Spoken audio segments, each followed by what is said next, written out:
Boa noite.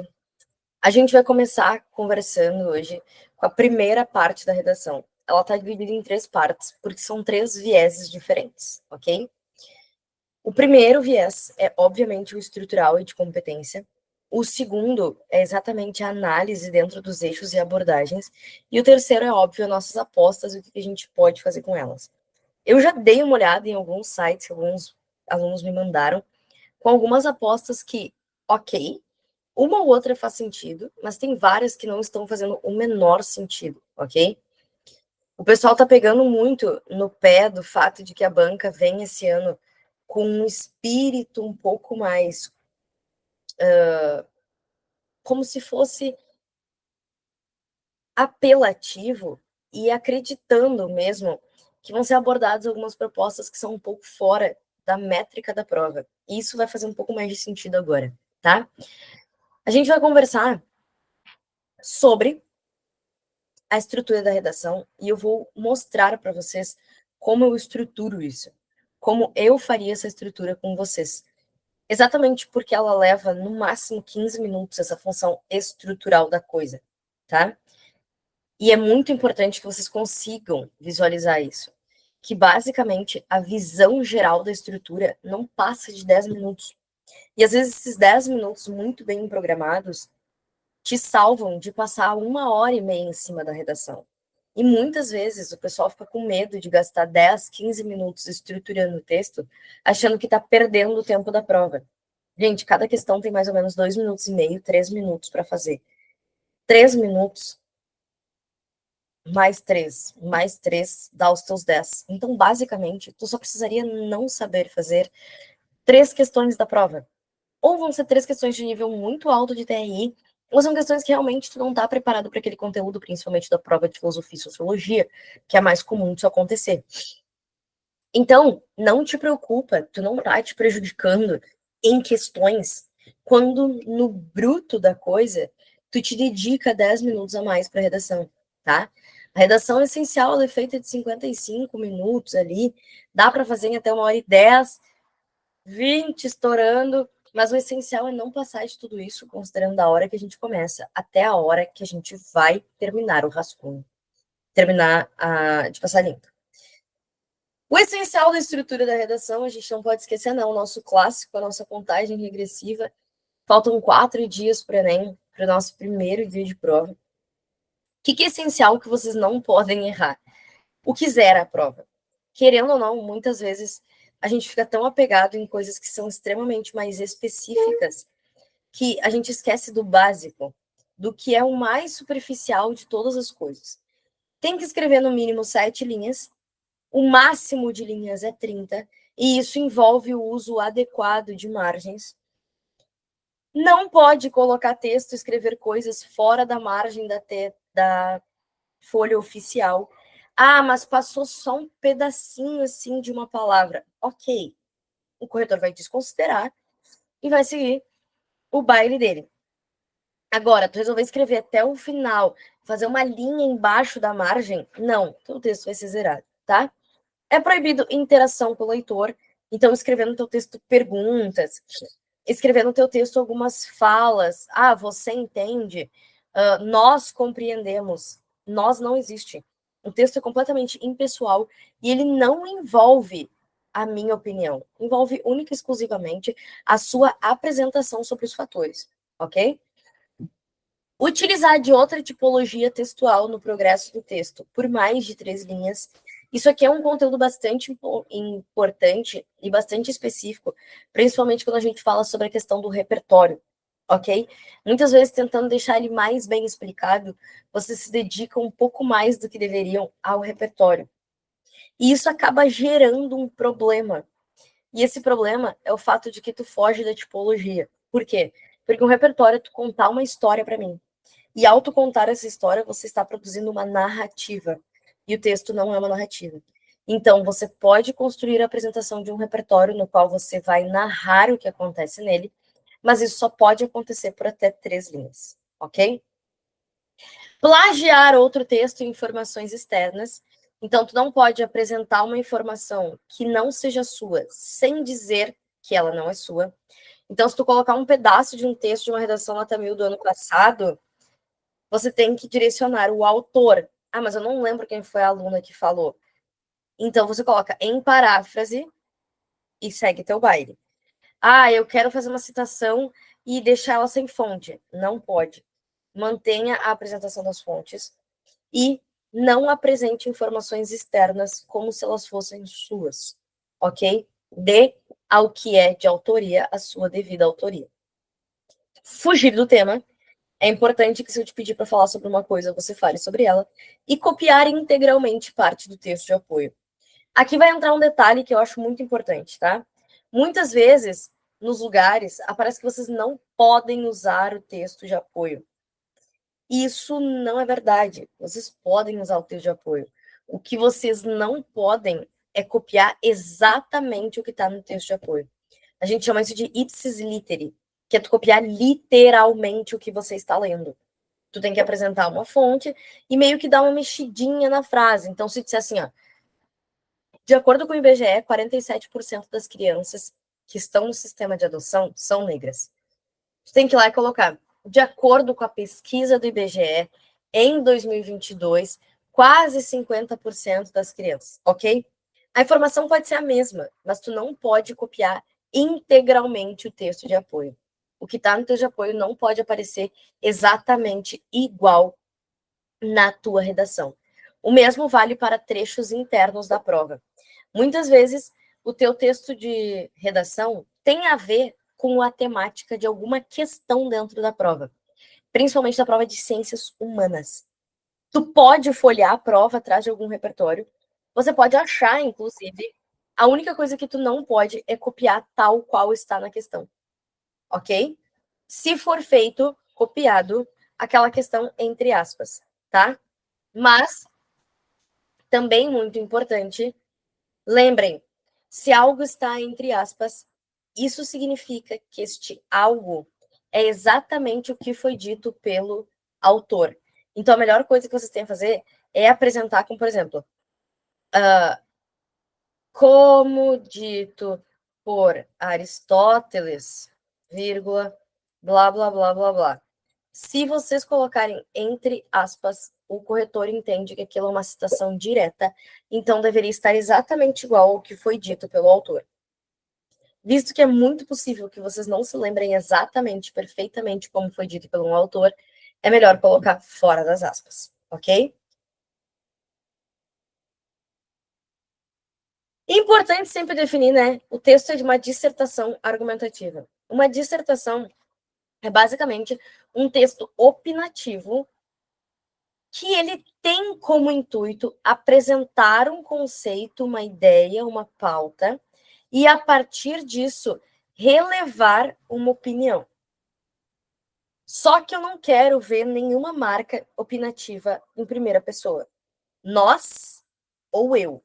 Então é sempre entende-se, faz-se, pode-se, verifica-se, percebe-se, compreende-se, é possível compreender, é viável entender, sempre dessa forma, tá? Mas a dissertação argumentativa significa, na base, sempre uma visão das coisas a partir de um ponto de vista, que é diferente do texto expositivo, onde eu vou lá, só digo o que eu vi e não faz a menor diferença o meu juízo de opinião. É importante a gente sempre definir que a prova do Enem é dividida em 5 competências. Basicamente, vocês têm que preencher 5 requisitos. Não importa exatamente o que tu vai dizer. Importa se o que tu vai dizer se encaixa dentro dos critérios que eu solicitei. 5 critérios, valendo sempre de 40 em 40. Então, a gente tem sempre 0, 40, 80, 120, 160 e 200. Ok? Exceto a competência 2. A competência 2 é de 40 para cima, porque se tu zerar ela, tu zera a redação inteira. Ok? Competência 1, variedade formal da língua portuguesa. Basicamente, aqui se cobra uso de ortografia, sintaxe adequada. Até 3 desvios, você tira nota máxima dentro da redação.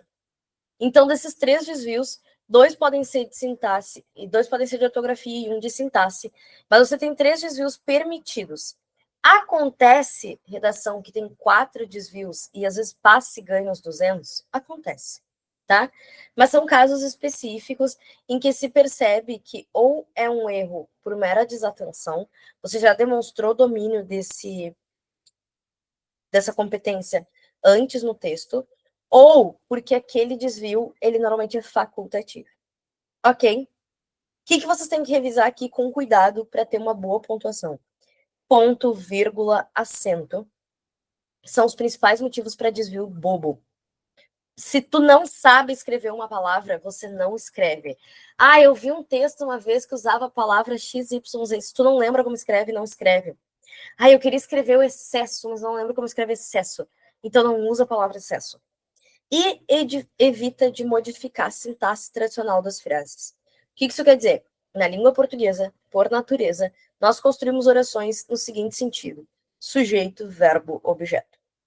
Não fuja do sujeito, verbo, objeto, a menos que isso seja de extrema necessidade, ok? Se tu vai fazer uma prova de vestibular, uma prova de ACAF, uma prova de UFSC, uma prova de URGS, uma prova de UFPR, na UFPR até nem tanto, tá?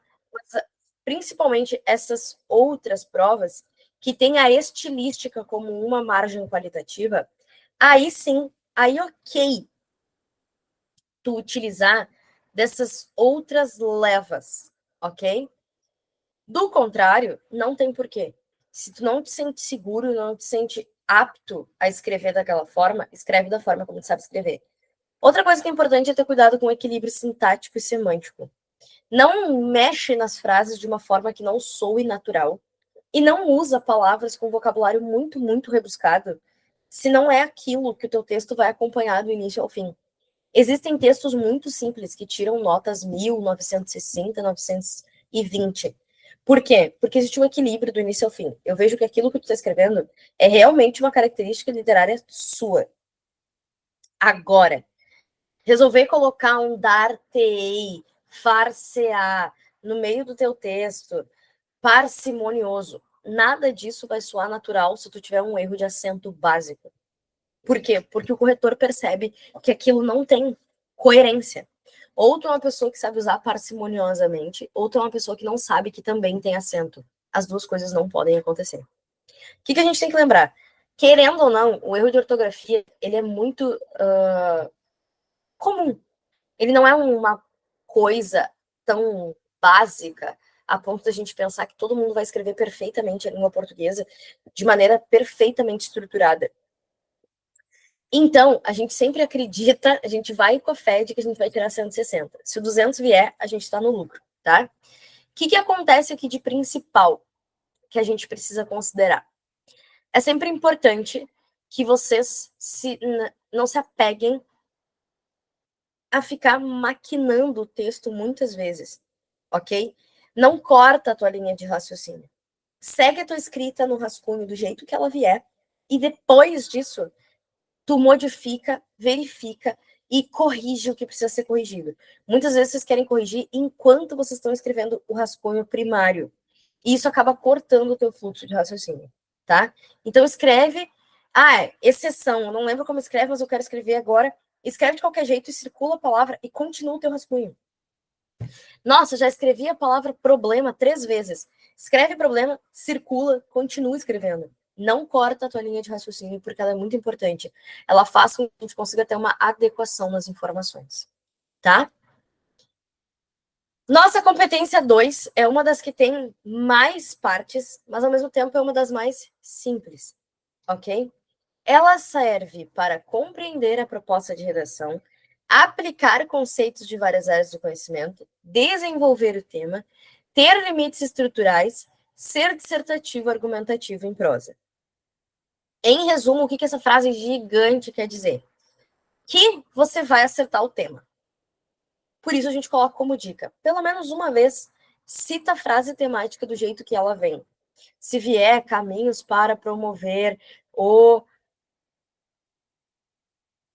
índice de doação de medula e plaquetas para jovens e idosos no Brasil. Escreve uma vez essa frase gigante. Ah, mas a frase veio toda bagunçada, que nem a frase do ano passado. O Enem do ano passado tinha um tema bem longo e que não estava tão bem explicado pra gente de um jeito que cabia direitinho numa frase temática. Mas o que que tu pode fazer? Ó, era desafios para o enfrentamento da invisibilidade do trabalho de cuidado realizado pela mulher no Brasil. Qual era o tema central? Trabalho de cuidado realizado pela mulher. O que ia acontecer com esse trabalho? Ele era invisibilizado. E eu queria saber, enfrentamento. Mas não só o enfrentamento, os desafios para o enfrentamento. Então, o que eu tinha que explicar? Podia explicar de outra forma a frase, por exemplo. Dessa forma, percebe-se como há uma invisibilidade das ações profissionais e cotidianas exercidas por mulheres, assim como vê-se a necessidade de encontrar caminhos para combater os desafios existentes para enfrentar esse apagamento. Você, a frase temática, ela continua sendo a mesma. E tu conseguiu escrever uma frase que não usa ela ipsis literi, mas apresenta todas as palavras da frase temática dentro dela. Então, quando o corretor procurar a frase temática, ele sabe exatamente o que que é, ok? Mateus.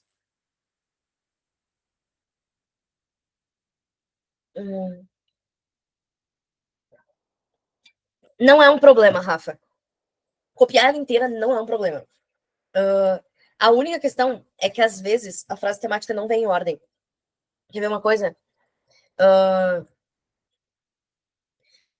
O ano de 2021 trouxe a proposta da invisibilidade e registro civil. Garantia de acesso à cidadania no Brasil. Na verdade, a tua frase temática seria apresentada, né?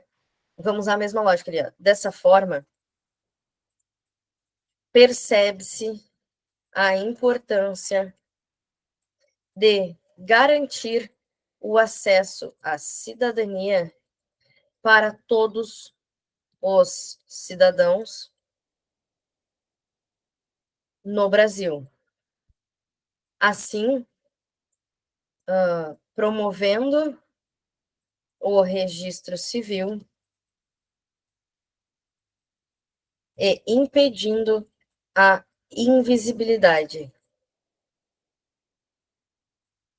social. Então, tu podia copiar a frase da forma que ela veio, só que ela veio de um jeito meio bagunçado. Desde que tu coloque ela em ordem e faça ela parecer uma frase normal na língua portuguesa, tranquilo, tá? Então, esses parágrafos prontos dá 2 BO. Primeiro, eles não dizem nada. Então, tu vai ser descontado em C2 e C3. Por 2 motivos. Na competência 2, ali embaixo, pede, ó, repertório deve ajudar no entendimento, ser verdadeiro e ter relação com o tema. A gente diz que o repertório ele tem que ser produtivo, pertinente e legítimo. Esses parágrafos prontos não são produtivos. Eles normalmente não produzem nenhum tipo de argumentação, porque as frases são prontas para caber em coisas prontas e não demonstram domínio nenhum do candidato, porque elas não levam a lugar nenhum. Elas ficam falando sem falar nada, no final das contas. Além do fato de que na seleção de informações tu vai ser descontado, porque não há a menor relação entre o conteúdo e o que está sendo dito pela frase, ok? Então tu vai receber um desconto de 80 a 120 pontos que tu poderia te privar de ser exposto a esse desconto apenas apresentando uma informação que tu realmente domina, tá? Construir o texto em 4 parágrafos, dividindo ele em início, meio e fim, né? Basicamente, o texto pede, na verdade, no manual, 3 partes geral de um texto. Dividir adequadamente as margens do texto dá os 2 dedinhos antes de começar a escrever e vai até o final da linha, não deixa o teu texto todo assim, ó, com a margem toda sobrando, como se fossem pequenas ondas no mar, e apresenta um repertório na tua introdução, um repertório no teu desenvolvimento 1, um repertório no teu desenvolvimento 2. Não queremos ver repertórios na competência 5, não queremos ver repertório na intervenção. Eu vi vários textos que já ganharam 1000 há anos atrás, lá em 2017, 18, 19, 20. Eu vi um modelo na internet que tem uma frase no início e uma frase lá no final se conectando. Não faz isso. Por um motivo. Boa parte dos corretores vai te descontar sim, porque não há relação entre essas frases. Elas estão separadas por 2 parágrafos, onde em nenhum momento elas são relacionadas, tá? Então você passa 20 linhas sem relacionar 2 informações e depois para fazer um fechamento de texto poético, tu resolve resgatar uma coisa que tu deixou morrer há 20 linhas atrás. Não faz isso. Usar frases clichês de filósofos como contextualização na introdução pode dar BO? Pode, se não tiver nada a ver com o que eu tô falando, tá? Porque muitas vezes a gente, no desespero, se apega ao eixo temático e perde um pouco da linha de relação com o tema. Então, se tu resolver falar, por exemplo, o tema é sobre tecnologia na educação. E aí tu estudou uma frase para educação que era: quando a educação não é libertadora, o sonho do oprimido é se tornar um opressor. Isso não tem nada a ver com o que eu tô falando, tá? É preciso educar as crianças porque não seja preciso punir os homens. Não tem nada a ver com tecnologia e educação. De acordo com Aristóteles, é preciso tratar os iguais como iguais, os desiguais como desiguais, à medida da sua desigualdade. E daí? Então, a frase só é útil se ela tem sentido. O Thomas More clássico, né? De acordo com Thomas More, no seu livro A Utopia, não viaja. Tu não leu a Utopia. A Utopia não fala sobre o que tu acha que fala, tá? É um livro falando sobre possibilidades sociais e a padronização do comportamento humano. Não inventa moda. Beleza? Tu pode usar a frase, desde que ela tenha coerência com o que está sendo dito. 90% das vezes, não tem. O Matheus perguntou se é bom citar filmes que falam sobre o tema. E a Pietra entrou na mesma vibe, ele perguntou música, filme, série como repertório de desenvolvimento. Pode. Tanto filme, série, música, desenho, anime, podcast, youtuber, tiktoker, tudo que faz parte do social ou cultural ou de áreas de conhecimento são válidas, ok? Qual é a única questão? Primeiro, se a música for em inglês, tu apresenta ela em verso livre. O que isso quer dizer? Tu vai dizer, tipo assim, na música, vou inventar um nome, tá? Smile, em tradução livre, e aí tu vai explicar em português o que tu quer. Porque não me adianta tu escrever em inglês, tá? Ou tu dá um contexto geral, como na música Smile, que o autor trata da... Mas pode usar tanto música, quanto série, quanto filme, na mesma pegada do que eu falei pro Rafael agora, desde que tenha sentido, ok? Todas as notas 1000 que eu vi citavam coisas super conceituais e inteligentes. Por que filme e série não ganha notão? Ganha nota alta. Tu vai ver um monte de 980, 960 com nota muito alta. O que acontece é que normalmente nota 1000 não é um notão. O 1000 normalmente não se faz 1000 só pelo repertório. Ele normalmente se distancia do 960 na ortografia, tá? É muito mais difícil o cara manter o 1000 pela ortografia do que pelo domínio de conteúdo. Mas o que acontece, tá? Eu vou usar aqui por livre e espontânea vontade o exemplo da nossa colega que está aqui na aula, a Eduarda, tá? A Eduarda é uma aluna que só tira 920, 960, 900, 920, 960, 880. Ela tá há um ano apanhando de mim só fazendo isso. 900, 880, 920, 960. Quando tu começa a chegar num momento da tua escrita em que tu só tira notas altas, tu precisa começar a elaborar o que tu tá escrevendo para fazer com que isso ganhe a pontuação que o professor corretor nunca te dá. E isso acaba gerando uma argumentação com mais trabalho de conteúdo. E, normalmente, os pensamentos sociais, filosóficos, biológicos, historiográficos, te permitem um trabalho melhor com o tema do que os filmes e séries, ok? Mas tu vai ver, por exemplo, Nota 1000 citando Memórias Póstumas de Brás Cubas, que não é uma coisa absurdamente gigante. Todo mundo sabe que o Brás Cubas existe.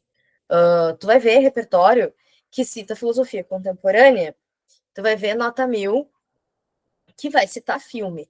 Só que, normalmente, a Nota 1000 se destaca das outras pela capacidade de relacionar o que acontece dentro da história com o que está sendo dito. E aí, o que acontece? Do que a Luana perguntou.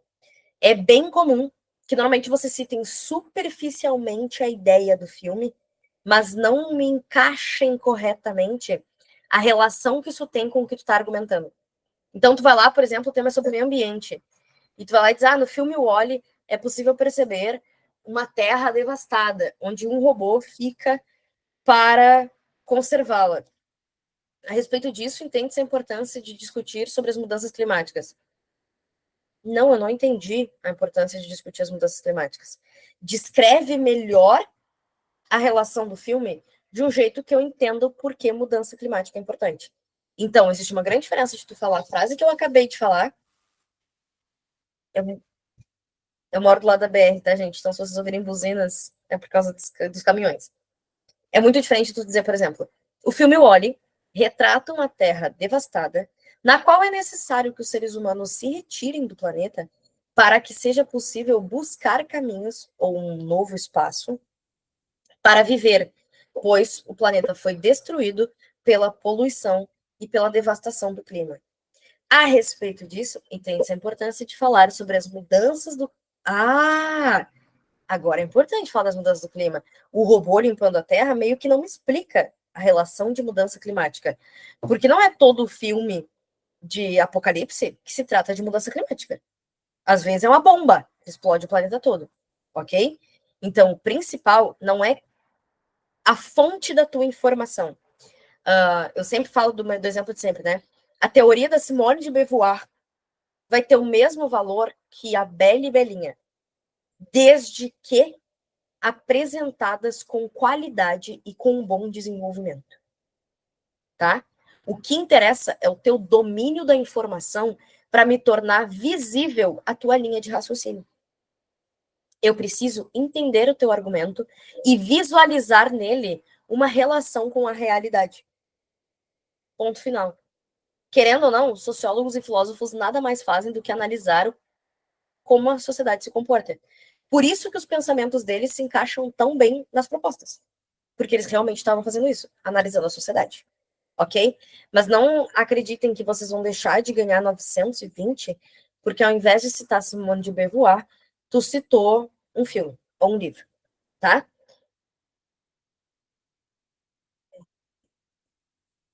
Competência 3: selecionar, relacionar, organizar e interpretar informações, fatos, opiniões e argumentos em defesa do ponto de vista. Depois da C1 ou junto com a C1, essa é a competência mais difícil de atingir a nota máxima. Por quê? Porque muito se trata disso que a gente acabou de conversar, domínio de informação. Normalmente, vocês até têm a ideia, mas na hora de me explicar essa linha de raciocínio, isso morre. Fica muito difícil, às vezes fica muito distante a tua apresentação da informação e a relação entre elas. Por isso que ele diz: seleciona, relaciona, organiza e interpreta. Aqui eu separei, por ordem. Interpreta adequadamente o que foi pedido. Se eu te disser, vamos olhar a proposta ali que a gente pegou. Trabalho de desafios para o enfrentamento da invisibilidade do trabalho de cuidado realizado pela mulher no Brasil. Um monte de gente tirou 800 nessa redação. Mas eu só tirava 900, eu só tirava 1000. A pessoa ia lá e falava sobre a invisibilidade do trabalho de cuidado. Eu não queria saber sobre a invisibilidade do trabalho de cuidado. Eu queria saber quais eram os nossos desafios para enfrentar essa invisibilidade. Então, existe uma diferença. Um candidato que fala apenas sobre a invisibilidade do trabalho de cuidado, sobre como as enfermeiras são menos bem vistas do que os médicos, essa pessoa está tangenciando a proposta. Ela não está abordando o tema com completude.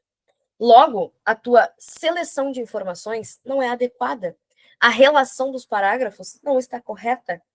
Tu não interpretou de maneira adequada o que eu perguntei.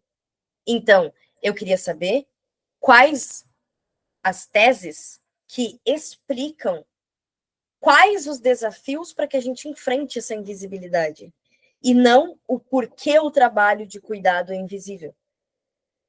Eram 120 pontos de desconto de cara pela interpretação inadequada da proposta. Ok? Então, tinha um monte de gente que, nossa, tirou nota boa, daí agora o Enem tá sentando a faca. O Enem não sentou a faca, você errou o tema. Tá? Pula aí embaixo, ó. Invisibilidade e registro civil, garantia de acesso à cidadania. Eu queria saber sobre o que é preciso para garantir o acesso à cidadania no Brasil e como o registro civil pode ser a diferença entre o acesso à cidadania e um cidadão invisível. Então, quando eu falei para vocês, desmonta a proposta, faz ali os tópicos, que nem a gente fez ali em cima, e vê o que realmente a proposta perguntou e monta a pergunta para ti de novo. Vê se o que tu tá pensando é exatamente o que foi perguntado. Se tu não abordar com completude, é abordagem tangente. Ah, mas e se eu copiei a frase temática inteira e nos parágrafos de desenvolvimento, na real, minhas teses não eram sobre isso? Você tem períodos tangentes. Tu vai receber 80 pontos de desconto, ok? Então, interpreta adequadamente o que foi perguntado. A frase vai vir fora de ordem, mas você tem a capacidade de separar ela e discernir o que foi perguntado. Não é sobre o porquê o trabalho da mulher é invisível. É sobre quais os nossos desafios para enfrentar essa invisibilidade. De novo, nunca foi sobre a invisibilidade, e sim quais os nossos desafios para enfrentá-la. Lembra da persistência da violência contra a mulher? Não era para falar o porquê a mulher sofre violência, mas sim o porquê ela continua sofrendo violência, mesmo com todas as ações estatais e governamentais que aconteceram nos últimos anos. Porque isso continua acontecendo. Era sobre a persistência. Entendido? Selecione informações que você considera mais adequadas. Gente, não fica preso ao que tu acha que a banca quer. Vai no que tu te sente confortável, ok? Eu sei que eu falo melhor se eu abordar dado. Então não tenta achar fato histórico. Você sabe lidar com dados e tá tudo bem. Ah, eu lido melhor com fato histórico do que com dados. Então, beleza. Vai de acordo com o que tu vai conseguir dominar. Organiza essas ideias. Às vezes, por exemplo, a gente tem propostas que apresentam soluções e desafios. Ponto. Mas tu sabe que é mais fácil apresentar primeiro o desafio e depois a solução. E relaciona os parágrafos de uma forma que eles mantenham uma coerência. Tu pode mudar as teses de lugar, tu pode pensar em de que maneira é mais adequado abordar o tema. Ok?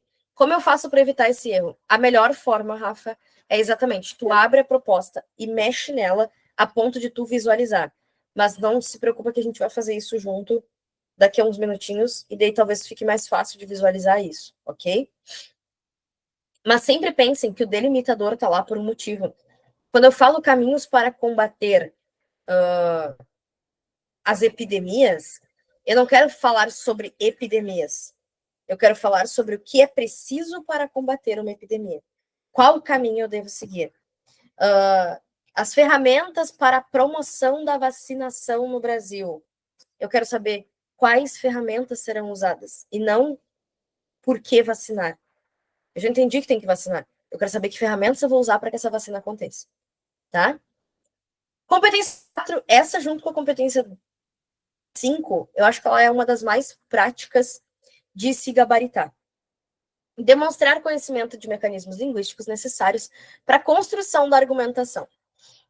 Primeira coisa, uso expressivo de conjunções, de conectores dentro do texto. Nossos conectores, na verdade, são conjunções, preposições, são os elementos que ligam os outros elementos do texto. Existem algumas especificidades, tá? Que é o uso expressivo. Para tirar a nota máxima, tem que ter uma quantidade legal dentro do texto. A gente sempre diz que uns 10, 13 tá legal. Abrir toda a tua frase com um conectivo tá de bom tom. Distribuir extraparagrafal e intraparagrafal. O que isso quer dizer? No manual, nos critérios, fica estabelecido que é importante que esses conectores sejam usados entre os parágrafos, ou seja, abrindo os parágrafos e criando uma relação entre cada parte do texto, e dentro dos parágrafos, para criar uma relação entre as informações que você está apresentando. Ok? Durante o teu rascunho, repetiu palavra, não para ficar pensando sobre o teu rascunho, sobre que palavra te substitui. Não corta a tua linha de raciocínio, não te bloqueia por causa de uma palavra. Primeira coisa, às vezes os elementos são muito difíceis de serem substituídos e não vão permitir um uso tão grande de pronomes ou de palavras sinonímicas. O que isso quer dizer? Daqui a pouco a tua proposta é sobre a promoção da mobilidade urbana no Brasil. Poxa, o que eu vou usar para substituir mobilidade urbana? Aí vocês começam a inventar a palavra, a forma móvel dos veículos. Não precisa. Circula, vê se está muito perto um do outro, depois quando tu for passar limpo. Mas continua escrevendo, tá? É muito perigoso tu cortar o teu raciocínio para te prender numa palavra e daí toda a tua cabeça perde aquilo que ela estava pensando e segue linha fora, tá? E tenta criar um padrão para as conjunções. Eu sempre falo sobre isso aqui, ó, que eu acho que a melhor coisa que vocês podem fazer é ter esses parágrafos montados assim, ó, na tua cabeça, na tua parede, ok? Escolhe um conectivo para abrir cada frase e já separa a tua estrutura dessa forma. Por quê? Porque daí na hora que tu senta para fazer a prova, isso tá na tua cabeça. Essa imagem aqui, ó, tá? Ela vai ser a imagem que vai te salvar. Porque o nosso maior pânico, né, é tu pega a caneta, vira a prova e fica aqueles minutos de eco entre os teus divertidamente se olhando assim, ó, pensando, o que eu escrevo? Tu não vai precisar ficar com esse medo. Tu já sabe o que escrever. Tu vai começar aqui as tuas anotações, em branco não vai estar mais. E isso, por um determinado lado, tira um pouco do peso das costas da gente, tá? Aqui tem só uma ideia, vocês podem usar os que vocês quiserem. Óbvio, vocês podem pegar uma lista de conjunções e colocar ela da forma que vocês quiserem, ok? A competência 5 é a que a gente diz que é a mais de boa de acertar, né, de tirar os 200 pontos, que literalmente é elaborar uma proposta da intervenção do problema criado. Vocês acabaram de analisar o texto inteiro um problema. Como eu faria para corrigir esse problema? O que isso quer dizer?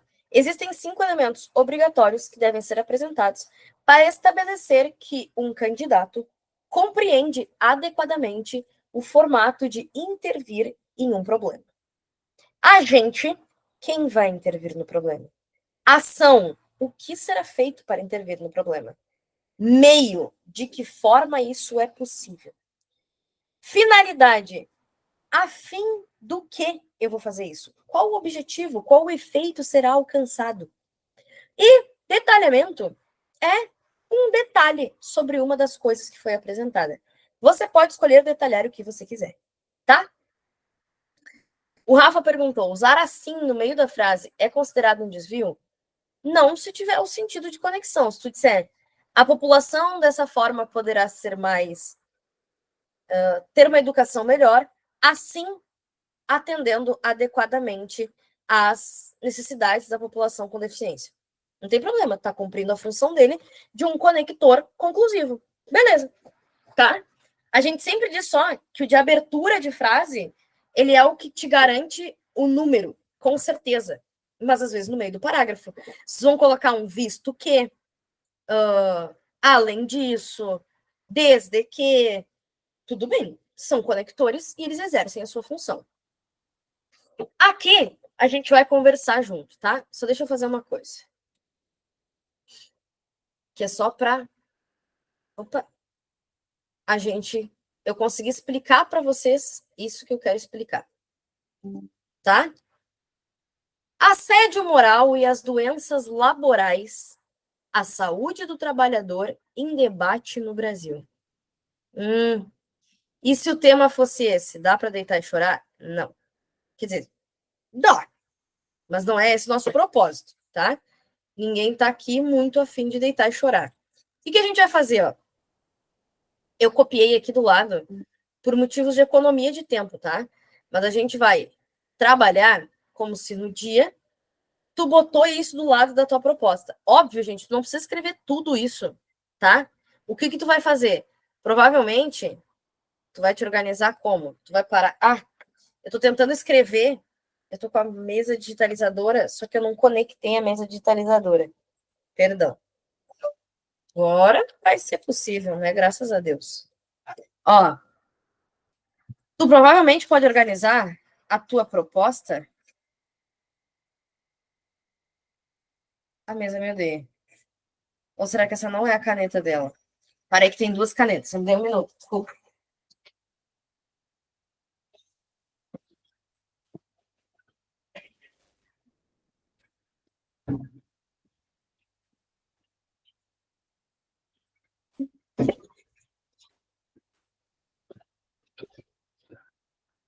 Tem duas canetas, não sei onde está a outra. Vamos tentar conectar a outra mesa. Essa vai.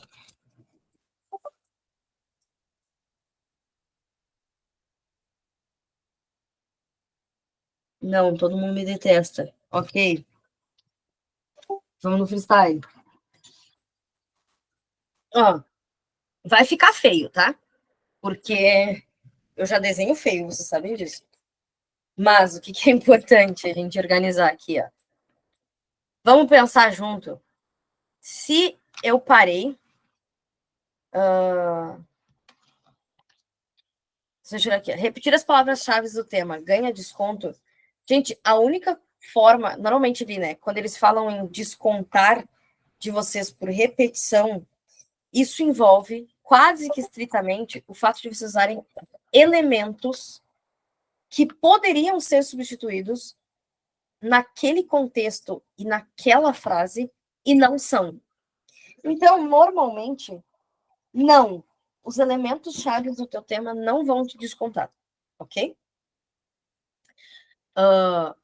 Óbvio, só cuidem para não repetir eles muito perto um dos outros.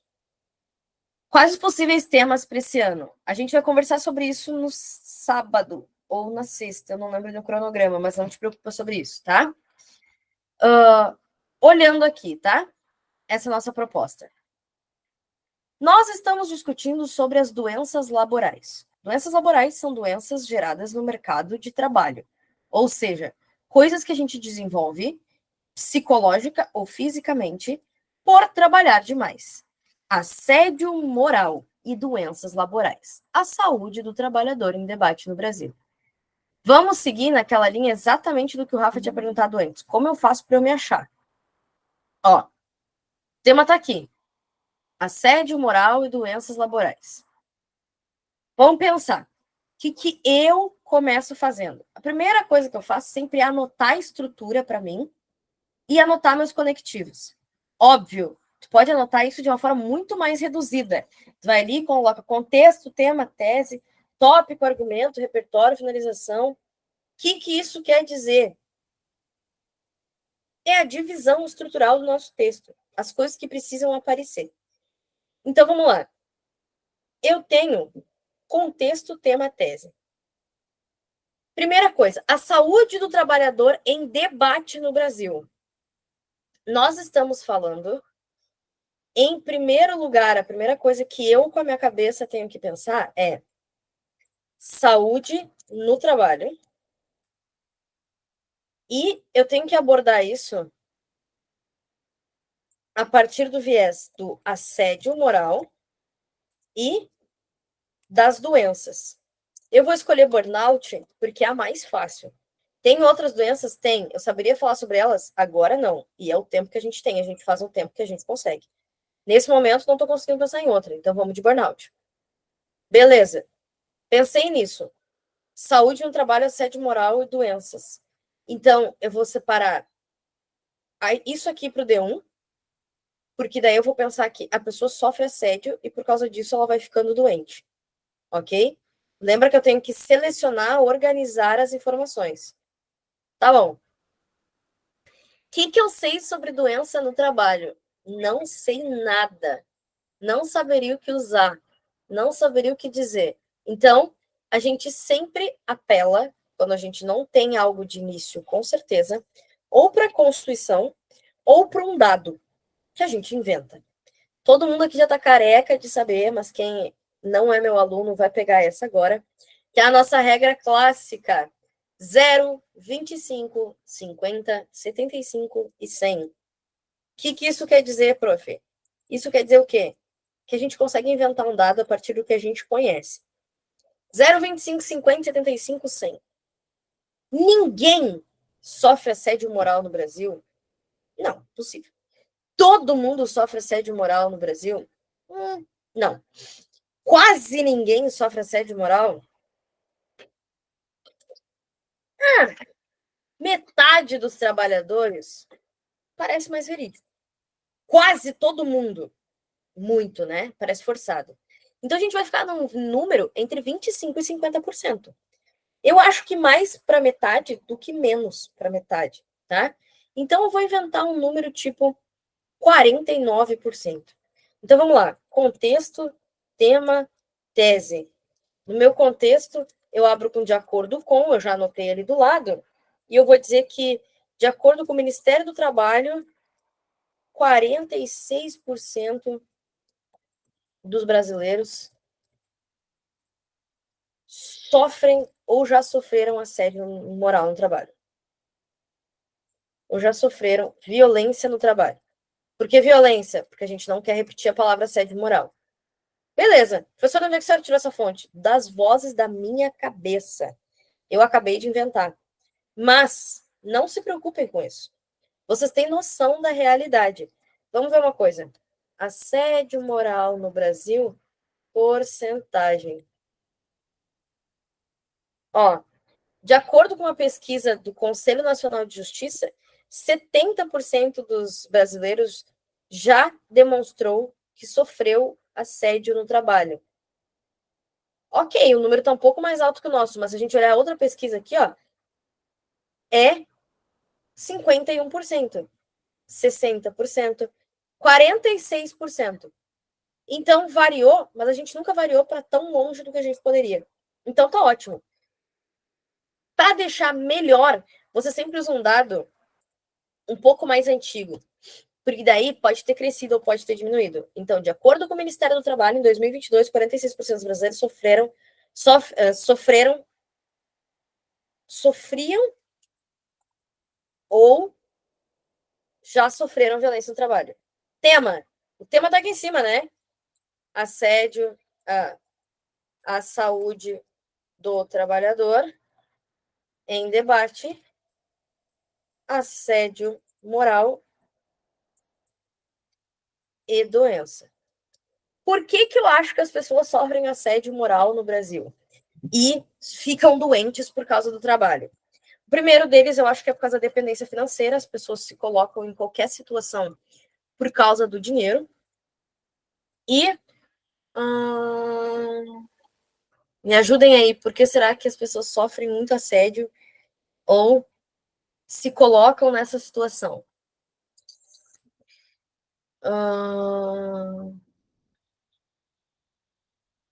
Por questão hierárquica, tá?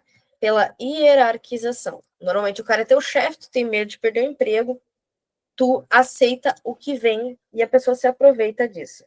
Mas também acho que, por exemplo, a falta de punição, né? Pode ser pela falta de punição, meio que nunca acontece nada com quem fere o trabalhador. Isso aqui é uma redação? Não, mas isso é um esboço de uma redação, ok? O que tu vai fazer abaixo? Constrói o parágrafo, ó. Tá ali do teu lado, tá ali na introdução. De acordo com o Ministério do Trabalho em 2022, 46% dos brasileiros alegavam sofrer ou já ter sofrido algum tipo de violência no trabalho.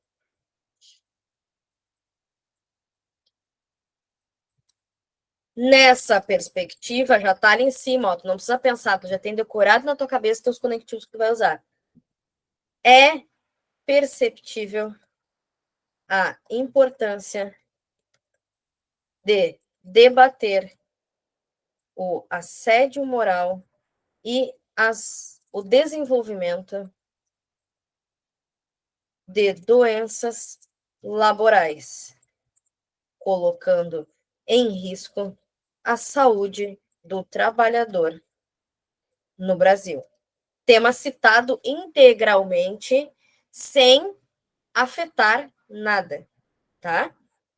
Ele não está apresentado exatamente da forma como ele veio. A gente conseguiu mexer e mostrar que a gente domina a linguagem a ponto de mexer na informação. Olha o teu conectivo ali. Logo. Deu. Logo. Destaca-se que esse empecilho pode ser discutido através da ótica da dependência financeira dos funcionários, assim como a falta de punição jurídica para os agressores. Parabéns, você tem uma introdução. E metade dela, tu só precisou estabelecer em pequenos tópicos. Então é isso que eu quero que vocês pensem sempre. Façam a redação antes de escrever ela, em pequenos tópicos. Exatamente como a gente fez aqui em cima. Só que faz ela inteira, galera. Faz ela inteira, assim, ó. Ok? Não vai lá, mete o louco, puxa meia dúzia de seta e sai escrevendo. Faz ela inteira, primeiro como tá aqui no círculo, ok? Primeira coisa que tu vai fazer, vai botar o bruto, o que tá aqui, ó, tá? Que é só o visual. Depois, eu quero que tu monte ela dessa forma aqui, ó, tá? Dessa forma, com que tu consiga visualizar o que tu vai escrever. E depois, o que tu vai fazer é transformar esses pequenos tópicos em frases. Beleza? Não surtem de sair fazendo tudo a rodo. Por quê? Porque daí vocês meio que não sabem o que vai ser escrito. Se tu deixar pronto tudo do início ao fim, tu já sabe aonde tu vai terminar com a informação. Então tu também já sabe o que faz sentido tu dizer e o que não faz sentido tu dizer. Poxa, se eu escrevi aqui embaixo que eu vou citar, sei lá, The Office, vou citar Suits, vou citar Friends, situações trabalhistas de personagens que eu conheço. Faz sentido com o que eu estou dizendo que eu vou prometer lá no final? Não. Então, quando tu faz esses pequenos tópicos que ainda é circulado ali em azul, tu consegue projetar o teu texto até o final e ver se aquilo vai bater antes de começar a botar no papel. E depois a única coisa que tu vai fazer é unir tópicos e transformá-los em frases. Eu juro para vocês que isso é muito mais prático, tá? Prof, o que tu acha melhor? Começar pela prova de redação ou deixar a redação pro final? Eu acho melhor dividir tua prova em partes, tá? Sendo bem honesta, o que eu acho melhor tu fazer, tá? Eu vou cortar aqui o compartilhamento pra gente conversar agora para tirar essas dúvidas de vocês. O que eu acho que é melhor, tá? Querendo ou não, o teu cérebro não vai conseguir se concentrar até ele abrir a prova de redação. Então abre e vai olhar o teu tema. E aí tu tem 3 opções. Pânico total. Ok, eu me viro, arrasei. Se for qualquer coisa que não pânico total, apenas passa limpo na tua folha, no teu canto, num pedaço. Lembrem, a prova é de vocês, vocês fazem o que vocês quiserem com ela. Vocês vão lá e meio que deixem estabelecido a estrutura, para vocês poderem dormir tranquilos e fazer a prova de vocês sabendo que estruturalmente vocês se virem. Se é pânico total em que nível? No nível, não faço ideia o que eu estou fazendo, ou no nível, se pá, vai. Vocês só precisam visualizar o quanto vocês conseguem se virar, tá? Montou aquela estrutura ali, botou a ordem das frases, contexto, tema, tese, tópico, larará, teus conectores. Se tu lida bem, ok? Começa a puxar tuas flechinhas para ver para onde tu vai. Monta só o esqueleto, o brainstorm. Vai lá e faz uma zapeada na prova de humanas, porque ela normalmente tem um grau de dificuldade com algumas questões acima do nível mais tradicional do que a prova de linguagens. E dá uma olhada para ver como tu tá mentalmente para fazer aquela prova. E também ver se dentro dela não tem nada que possa te ajudar com a proposta. Depois disso, monta aquele esqueleto que a gente acabou de fazer. Só o esqueleto, sem o parágrafo. Aqui eu acho que eu vou citar a Constituição, aqui eu vou citar não sei o quê, aqui eu vou colocar não sei o quê, né? No desenvolvimento. Meu tópico frasal vai ser sobre essa tese, meu argumento vai ser tal, eu vou usar tal repertório, e a minha ideia de fechamento é essa. Deixou isso montado? Faz umas questões. Boas questões, tipo umas 10, 15. Para isso, vai no banheiro, lava o rosto, toma uma água, olha para cima, começa e escreve o teu rascunho até o final. Tá? Escreve o rascunho até o final. Escreveu o rascunho, faz as 5 questões de língua estrangeira. Tá? Por quê? Porque é o tempo para o teu cérebro descansar e meio que esquecer um pouquinho o que tu disse até agora. Porque se tu simplesmente termina o rascunho e começa a revisar, tu não vai achar os erros, tá? Porque o teu cérebro nunca pensa que ele tá fazendo uma coisa errada. Então ele vai partir do pressuposto de ler aquilo corretamente, do jeito que tu escreveu.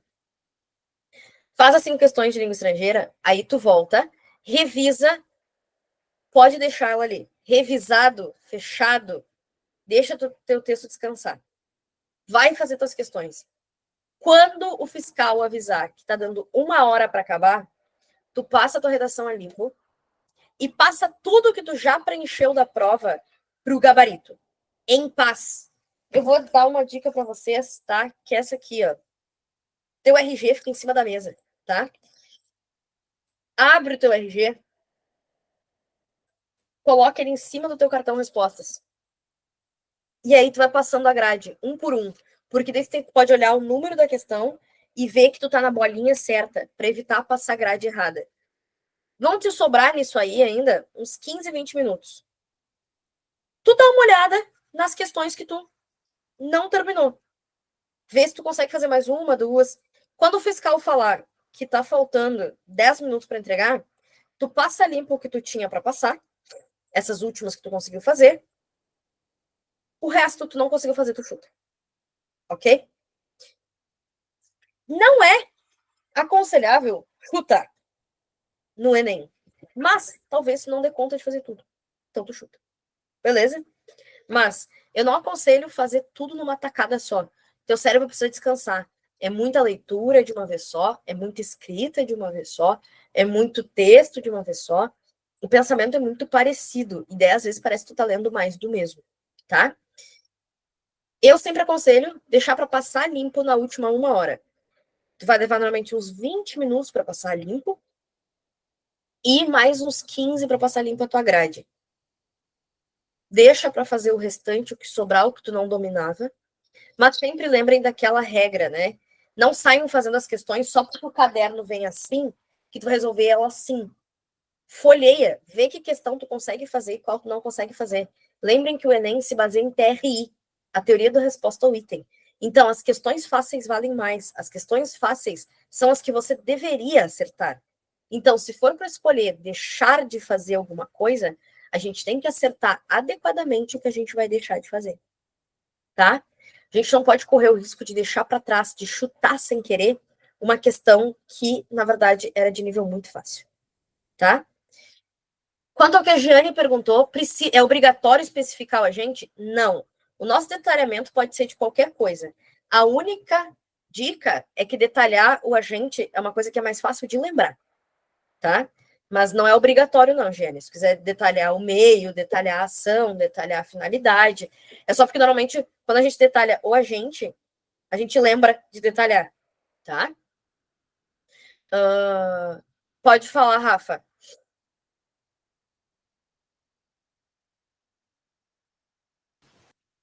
Prof, peraí, deixa eu chamar. Em temas que estão mais ou menos assim, caminhos para combater tal coisa. Por exemplo, o tema caminhos para combater o bullying. Nas minhas teses, eu tenho que abordar necessariamente, por exemplo, uma linhagem de alguma coisa que serviria para combater o bullying, por exemplo, sei lá, aumentar a fiscalização nas escolas quanto a isso. Ou eu deveria, poderia relacionar algum fator que dificulta o combate ao bullying e no final do parágrafo eu meio que tipo, deixar explícito. Dessa forma, medidas estatais devem ser tomadas tipo, para combater isso. Tipo, na segunda abordagem eu me sinto um pouco mais seguro de trabalhar. Não sei se ela se distanciaria ou deixaria de fazer sentido. Não, pode. Inclusive, tu pode pensar só assim, ó, por que acontece o bullying? O bullying acontece por tal coisa. Daí tu explicar isso e depois falar, logo percebe-se a necessidade da ação X estatal para que seja possível combater essa realidade que permite a persistência do bullying. Pode tranquilamente, é bem de boa. E no segundo caso, por exemplo, caminhos para promover, daria para usar a mesma linhagem? Uhum. Exemplo, Só cuidem um detalhe, tá, Rafa? Normalmente vocês naquelas frases de vocês têm mais hábito, tu sem querer te adapta e diz assim, ó, assim o empecilho, e é promover, não é um empecilho, entendeu? ah, sim, entendi. Mas pode usar a mesma lógica, mesma métrica para ir fazendo, não ter o mesmo sentido, não tem problema. A Pietra perguntou como não confundir o meio e o modo com detalhamento. As palavras, aqui, ó, eu coloquei aqui para vocês, ó. É muito bom vocês usarem essas terminologias para definir bonitinho, e isso evita que o corretor erre o que vocês estão escrevendo. Então, por exemplo, na intervenção, a gente sempre divide a intervenção, quer dizer, a gente sempre não, né? Eu acho só que é mais prático dividir a intervenção em 3 linhas. Como assim? Deixa eu abrir o Paint aqui para a gente fazer de novo. Gente, só para deixar claro, tá? Eu sei que existe um programa no qual eu posso usar minha mesa digitalizadora e escrever as coisas bonitinho para vocês. Mas o nosso freestyle é muito mais legal. Então eu vou puxar um pedaço aqui embaixo, ó, só pra gente fazer essa parte do que a Pietra perguntou. É até bom que eu tô perto aqui da intervenção, ó. O que a gente faz primeiro? Vamos fazer essa estrutura que eu fiz aqui, ó, vamos fazer ela para intervenção. A gente vai fazer a retomada do tema. Eu prefiro fazer assim, ok? Agente. Opa. E ação. Agente. Detalhamento. E ação. Meio. E finalidade. Eu prefiro dividir assim, porque eu acho que fica mais lógico e mais fácil de tu evitar esquecer alguma coisa. Mas se vocês fazem de outro jeito, não tem problema, tá? Retomada do tema. Ali em cima já tá marcada. Destarte. Entende-se. Vamos olhar. O que a gente tinha prometido que a gente ia falar? A importância de debater o assédio, colocando em risco a saúde. Entende-se a importância de preservar a saúde do trabalhador brasileiro, combatendo o assédio moral e prevenindo doenças laborais. Retomamos o tema. Ok. Step 1.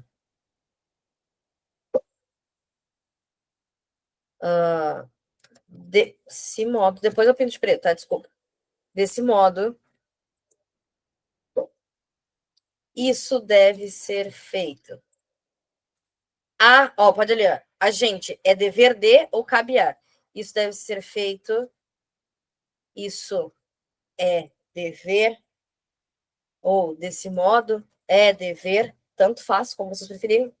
É dever do. Você clichêsaça, tá?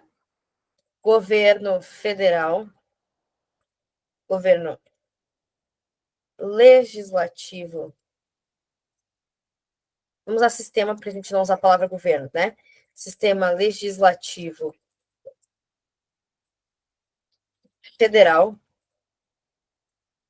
Estabelecer, verbo no infinitivo, ar, ir. Estabelecer um código penal específico para ações trabalhistas. Aí entra o que a Giane perguntou. Eu preciso explicar especificamente esse daqui? Não precisa, mas a gente só acha mais fácil. Então, o que tu vai fazer? O qual é responsável pelo regimento da Carta Magna, que é para não repetir Constituição Federal que tu pode ter usado lá em cima, né? Então a gente se priva e cuida desse aqui. Detalhamento, ação, agente. Então, desse modo, é dever do Sistema Legislativo Federal, é dever do, o qual é responsável pelo regimento da Carta Magna, estabelecer um código penal específico para ações trabalhistas, protegendo o bem-estar dos cidadãos. Aqui já é um outro detalhamento, tá? Mas é só para ficar mais bonitinha a frase. Isso deve ser feito, olha em cima, ó, através de, ou por meio de, através de assembleias em parceria com os sindicatos trabalhistas. Já usei trabalhista em algum lugar? Bom, depois a gente revisa, né? Aqui, já tem essa coisa. Com os sindicatos dos trabalhadores, buscando atender suas necessidades particulares, com a finalidade, olha ali em cima, ou a fim de, se você preferir, a fim de prevenir o abuso moral e cuidar da relação salutar profissional. Ok? Se tu divide mais claramente os períodos, fica mais fácil de não confundir. E essas palavras, por meio de, através de, a fim de, o responsável, vai fazer, isso deixa claro qual dos elementos você está utilizando dentro da proposta, tá? Ok, responde da Pietra. É ruim usar verbos no gerúndio para montar a finalidade da proposta de integração? Não. Tipo, realizando, tornando possível, blá, blá, blá. Não, não é. A gente só usa esse a fim de, com a finalidade de, exatamente porque, querendo ou não, tu depende do bem-estar, boa vontade e da prestação de serviço de um ser humano. E eu sempre falo, querendo ou não, vocês correm o risco de, muitas vezes, virem depois de uma redação muito bosta. Ou virem depois de uma redação muito, muito boa. E isso pode afetar a visão do corretor diante da tua redação. Então, talvez a tua redação tivesse muito, muito legal. Só que ela veio depois de uma redação muito, muito braba. Pode ser que ela já não pareça mais tão boa. Ou ela veio depois de uma redação muito, muito bosta. Então, talvez tu nem ganhasse tanta graça assim, mas o corretor conseguiu ler com mais qualidade, ele viu mais clareza. Então, ele tem uma melhor qualidade de leitura. E às vezes tu consegue ali um agrado a mais, ou pelo menos uma boa vontade melhor do corretor na leitura dele. Querendo ou não, o corretor é uma pessoa que lê 100 correções por dia. Então, tudo que a gente puder facilitar no processo para evitar qualquer ambiguidade de entendimento, a gente faz. Beleza, gente? Tem problema usar o governo somado a algum ministério? Não. Só é importante vocês destacarem qual esfera do governo. O governo executivo, federal, o sistema legislativo, o sistema judiciário, o governo federal, o governo estadual, o governo municipal. Vamos pensar, né? Se o meu tema é mobilidade urbana, e daí eu quero falar sobre a dificuldade de mobilidade nas cidades. A Jane é de uma cidade incrível, imensa, São José do Ouro, que tem uma mobilidade urbana muito prejudicada pelo alto fluxo de carros. É responsabilidade do presidente da República o fluxo de carros na metrópole São José do Ouro? Ou será que é responsabilidade do prefeito de São José do Ouro? Aqui, a Pietra mora em Balneário Camboriú. Balneário Camboriú é uma cidade que tem um alto fluxo de turistas. Daí a gente quer falar sobre a qualidade do turismo sustentável. Poxa, será que é responsabilidade do presidente, do prefeito ou do governador cuidar da cidade de Balneário Camboriú a ponto da água se tornar potável para os visitantes? Porque, para quem não sabe, não dá para tomar banho na praia no verão, e muitas vezes a gente não pode consumir a água que vem da torneira por causa do excesso de pessoas que vêm visitar a cidade no verão. Pois isso é do governo municipal. Agora, por exemplo, rodovias. A RS lá, a Freeway, é responsabilidade de quem vive no Rio Grande do Sul, né? É responsabilidade do Estado do Rio Grande do Sul. Agora que teve as enchentes ali, muitas coisas são responsabilidade das cidades, muitas coisas são responsabilidades do governo estadual, muitas coisas são responsabilidades do governo federal. Então, pode usar o governo? Pode. Mas lembra que tu tá mostrando que tu é diferente dos outros.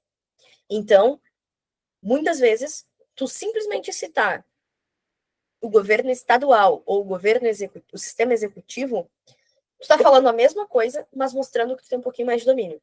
Óbvio, o governo federal, que nem o Rafa falou, ajuda a não confundir. Ajuda. Mas eu tenho certeza que quando vocês derem uma olhadinha nisso aqui com mais calma, pega aquela proposta que tá ali, tenta escrever ela até o final essa semana, antes do sábado. Vocês vão ver que vocês ficam mais tranquilos, ok? Quando vocês estão mais seguros, quando vocês estão olhando para aquilo, vocês ficam mais... É mais de boa de pensar, ok? Mas não tem nenhum problema de usar, tipo, o governo federal associado ao Ministério da Educação. Só lembrem que isso não é um detalhamento, nenhum meio, tá? É simplesmente alguém que está ajudando, é um outro agente. Feito? Sejam felizes, não usem drogas. A gente se vê na próxima. Tchau, tchau.